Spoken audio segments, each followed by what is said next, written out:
Central Regional Correspondent Kingsley Nanabuedo is back on to tell us activities at the Cape Coast Castle. Hopefully, the network will stay strong for us this time. Kingsley, take it away. Good afternoon. So today is the day that UNESCO has set aside to remember the informal slave trade and, of course, its abolition.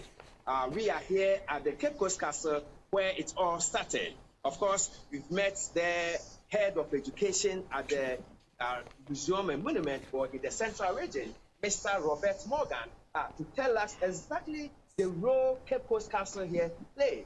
So far as the infamous slave trade was concerned. Mr. Morgan, good afternoon. Good afternoon, my brother. And welcome to DTV. You're welcome.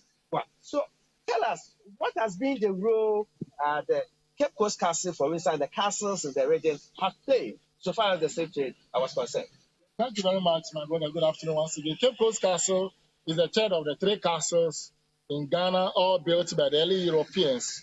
In fact, they numbered 42 as far as Ghana was concerned, and three castles and 39 forts. Unfortunately, because of rising sea level, some of the forts, we can't trace them today. But Cape Coast Castle played a significant role as far as transatlantic slave trade was concerned, meaning millions of people passed through these very dungeons to the various destinations in Americas and the Caribbean communities to go and work for the European settlers there on the cotton and sugarcane plantation field.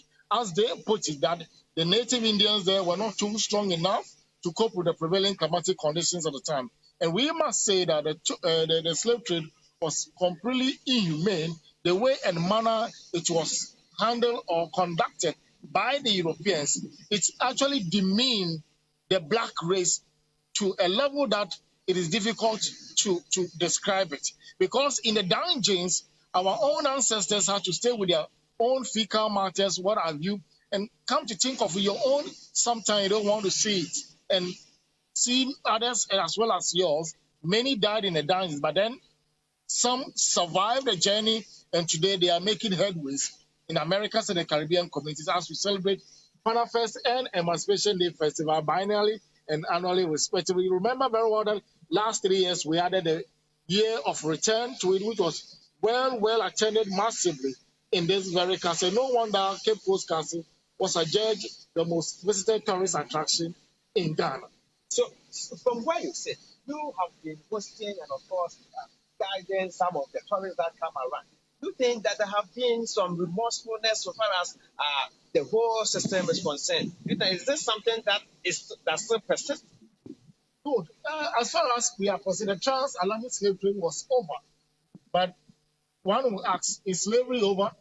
No, because it has taken different dimensions, different angles altogether. Because child trafficking, kidnapping still on the ascendance, and there is a need for us to ensure that we keep this in the mud. Other than that, it will not augur well for generations yet to come. The reactions, what have you, it's very mixed. It depends upon the one you conduct around. If you took some people from England, for instance, on tour, well, they will tell you that every country has history. But that's not the same as our brothers and sisters from the diaspora, who, once you began the introduction, you see tears flowing all over, especially in the dungeons, because when they see the insanitary condition at the time their ancestors went through, especially for no wrong done, most of the people brought here as enslaved Africans never ever committed any crime whatsoever. It was as a result of tribal wars, ethnic conflict, slave raiding, kidnapping, and what have you. So Cape Coast Castle played a significant role as far as the transatlantic slave trade was concerned. Today we are remembering its abolition. What do you think we need to do so we never go back to such situations?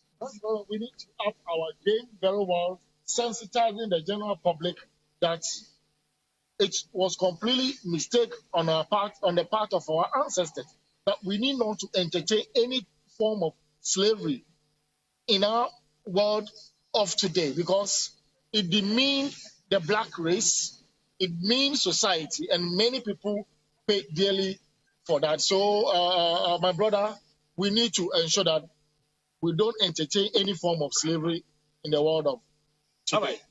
Thank you very much. That happens to be Mr. Morgan. But like I indicated, today of course, has been set aside by UNESCO, but there has been many other days that have been set aside by international bodies to mark the day.